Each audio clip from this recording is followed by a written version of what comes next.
Thank you, Cameron. I've got a few things to say, and I need to say this before the sun goes down or I won't be able to read my notes. That's going to be a big problem. Speak up. You can't hear me? A little louder. Louder than this? Yeah, turn it up a little bit. I think it's all the way up. Let's put Mikey's speaker. All right. If you can't hear me, fucking come closer. How about that? I got a few things to say. Here we go. So there we were, Corey and I, standing mid-mountain in Breckenridge, Colorado. Between peaks 9 and 10, it was a powder day. We were standing up to our knees.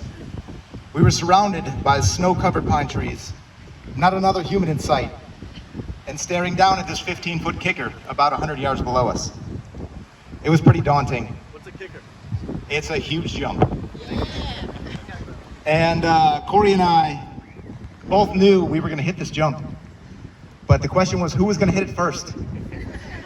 And I looked at him, I said, I'm not fucking doing it. And he stared right at me, shrugged his shoulders, said, fuck it. And he took off down this extremely steep slope toward this jump. Picked up a lot of speed, and he launched off of this kicker. And for any of you that don't snowboard, when you're in the air for a long period of time, a very minor error on a takeoff can translate to a very major problem on a landing. And as I watched him fly through the air, 1 second, 2 second, 3 second, he was rotating ever so slightly. And by the time I saw him clear my line of sight over the back of the jump, he was completely upside down. And my brain went to the worst. Like, he's gonna land on his head. He's gonna be paralyzed. He's gonna break his neck. Like, this is bad. This is really bad. And so I raced as fast as I could through the trees, around the jump. I looked back and said, Jesus Christ. And I saw him in the snow, completely buried, just laying with no motion. And so I raced to his side and found him laughing his fucking ass off. And the rest of the day we spent hitting that kicker. It was an awesome day. Hello everyone, I'm Ron, I'm the best man if you don't know me. First off, I want to thank everyone who has traveled here from afar. We've got folks from Canada, Leanne's brother. We've got folks from South Carolina, from LA. And thank you for being here. Blue Mountain Beach. Obviously, everyone from Blue Mountain Beach traveled very far to be here. So thank you as well, TJ. Also, a couple of folks that couldn't be there today is Leanne's father and Corey's mother, and they're looking down on us from above. Leanne, I never did get to meet your father, but I've heard amazing things, and I'm sure he's as awesome as you have described. Corey, I did get the chance to hang out with your mother, and she was an awesome mom and lady. And one thing that she had said to you that you shared with me that stuck with me is she said, don't be fooled into working your life away with hopes of enjoying it later. Don't be fooled into working your life away with hopes of enjoying it later. And I can't think of a better example of two people living those words than y'all. So if you're here tonight, you're most likely a pretty amazing person because you two beautiful souls are very special and only keep the best of company. You're damn right. This speech was actually about 15 minutes and I have cut it down, so get a drink if you need one. Give us the director's cut. So, Barb's getting tired. one thing I've always found fascinating is some of the smallest decisions we make in life have the biggest changes or impacts on our life and completely change the trajectory of our lives. So not deciding like where to go to college or where to live, but just small day-to-day decisions that you have no idea will have massive changes.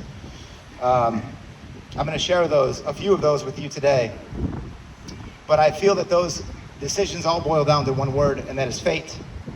And I feel like that is only because of fate that we stand here and celebrate y'all today. Next page. Corey, I love you, man. You are one of the most amazing people I've ever met. You're my first example of fate because I wouldn't know it at the time, But aside from my family, you have been the single most influential person on my life. We met 12 years ago when you showed up to Arizona with nothing more than a backpack and the 5 t-shirts that fit inside it. You hitchhiked from Wisconsin to Phoenix, Arizona. You made it to Colorado, I'm not sure how, and then a buddy of ours drove up to Colorado to get you and bring you back to Phoenix and said you were pretty awesome. Now I was thinking, what kind of bum hitchhikes from Wisconsin to Colorado or to Phoenix, and why do I want to be friends with him? And then I met you, and I realized you're just fucking awesome like that. So I liked you from the moment I met you. 30 days later, Corey and I decided we were done with Phoenix, we didn't like the desert, and we were moving to Colorado. Thankfully, our buddy Jared came with us, and Corey and I snowboarded almost every day that season, and that's how we became best friends. Century Club. Century Club. We snowboarded over 100 days that year. We'd drink whiskey, we'd rip one-hitters on the chairlifts, and we'd crush the mountains. When we ride, it's all about the mountains. That's all we do, from first chair till the end of the day when we can barely stand. I will admit, you are a better snowboarder than me, but just by a hair. And that's why you need me, because I always keep you on your toes. This brings me to my second example of fate, and that is Cameron Banky. Oh. Wait, where is Cameron Banky? Cameron Banky, the man, the myth, the legend, and how we all ended up in Santa Rosa Beach. Corey had known Cameron from back in Wisconsin, this crazy man. And when we left Colorado, Cameron said, move down to Florida. I can get you jobs. Now, Cameron wasn't actually giving us a job. He was just promising us that he could get us a job. And that was good enough. So Corey and I moved here. And the first place we lived was actually in Ryan DeVore, who is here somewhere, there he is, in his surfboard warehouse. Corey and I slept on random couches in a warehouse, showered out of a sink. It did have AC, thankfully, which was pretty awesome. But we had some epic poker nights, we had great times there, and that was the start of it. So a big thank you to Cameron, because Cameron, without you, not only would I not be here, or Corey, or Leanne, or I wouldn't have even married Bailey, but my entire family lives here now, and it's all thanks to you. So, thank you.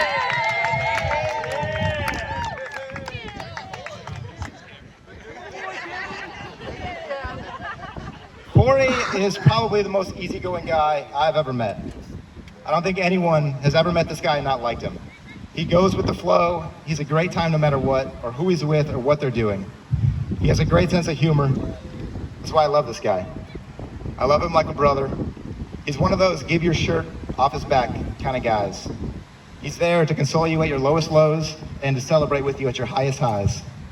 Whether it's scuba diving through the Galapagos Islands, riding motorcycles through the Andes Mountains, partying through the streets of Medellin, Colombia, Hell yeah, brother. going hard at a 4-day music festival like Tomorrow World, retrofitting a minivan into an RV and driving around Europe for a year, and soon to be jumping out of a helicopter with a snowboard strapped to our feet.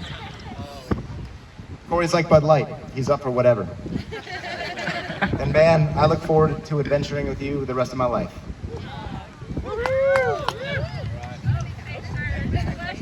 I was told to cut this down, so I'm gonna skip this page. You're doing good. Keep it going. Don't skip a page. Don't skip a page.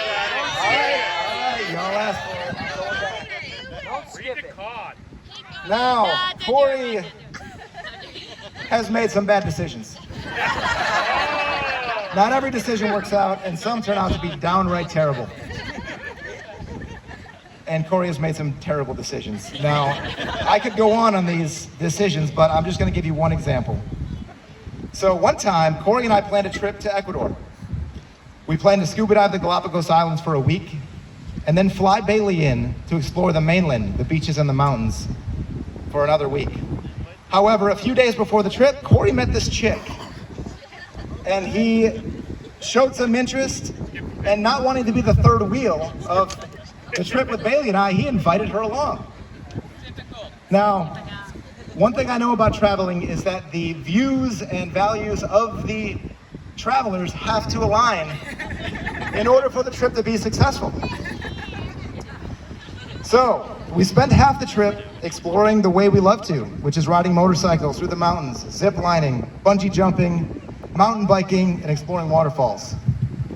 The other half of the trip, we spent trying to find this girl, freshly squeezed juice. It also didn't help that he decided he didn't like her one day into the trip. But we forgive you. Lesson I had learned. to tell someone not to go. All right. Only inclusive people. This brings me to fate example number 3. Just a couple years ago, we took a pretty epic trip to Whistler, British Columbia, a snowboarding trip. And if y'all don't know, Whistler is the largest ski resort in the entire North American continent. It was me, TJ, Corey, and and my buddy Nate and one of his buddies. After a hard day of riding, well, most of us were riding. TJ was actually at the spa that day. We all wanted to get a happy hour drink. So Nate had been recommended that we go to this certain bar. Basalt. I have no idea what the name of it was, but thank you. As fuck. And it was a fancy place, linen tablecloths and champagne glasses, and you lift your pinky. Corey and I looked in the window and we said, absolutely not, Nate. We're never going there. We're going to the nearest dive bar. So we did. So we found a dive bar very close, and we walked in, sat down, and this place was perfect. It had dirty floors, it had wooden bar tops, and it had a lot of tap beers. Boobies on the wall. Boobies on the world? Boobies on the wall. I forgot about that part, but there were boobs on the wall. We sat down, we got a server, and she sucked. She was the worst server ever. But there was one other girl working in the bar that night that chose to come up and say hi to us. And she was this cute little English girl. Her name was Leanne. And so we did. We took shots, we had fun, we drank beers, a lot of laughs. And Corey and this little English chick seemed to hit it off. Now here's the part where I get to embarrass them. Oh. TJ happened to have a buddy that he went to college with that turned out to be a famous DJ. His name was Henry Fong. And Henry Fong happened to be playing a show in Vancouver, just 2 hours outside of Whistler, while we were there. So Corey, TJ, and I decided, let's go. And we rented a limo, and we decided to invite our new English friend with us. And for some reason, she said yes. Against all recommendations from my friends, by the way. It was against God. We had to go convince Now, I don't know if it was that we had trusting faces, or if it was the connection between her and Corey, but this 100-pound little girl decided to jump into a limo with 3 guys she had just met and road trip 2 hours outside of town to go to an EDM show, and she hates EDM. All of her friends told her not to go, that she was in danger, that she might not even return home. But she didn't listen, and she got into that limo with these 3 guys that she had just met. Well, we had an awesome night. We got to go backstage, we had free drinks, we had seats right on the stage. There were 500 people in the bar that night, and everyone was dancing, and it was amazing. But neither Corey or Leanne will ever know what happened that night, because they spent the entire night on the coach, right next to the DJ, making out. And when I say the entire night, I mean the entire night, like they only came up for air. Sorry, Graham. Leanne, you and I haven't gotten to spend a lot of time together until recently, but the times that we have spent together have been super impactful. For instance, I was there the first time we met, or y'all met. I was there for your first makeout session. And I was there for your first Florida wakeboarding accident, which may or may not have torn a ligament, which I'm sorry about.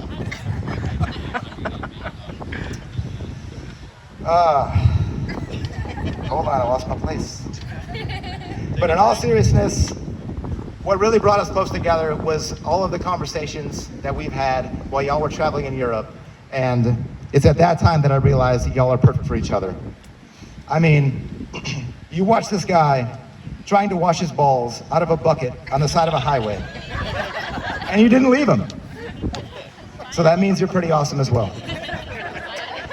To sum it up, you two are perfect for each other, and I can't wait to share multiple adventures with you for the rest of our lives. That's all for now. Raise your glasses, Leanne and Corey.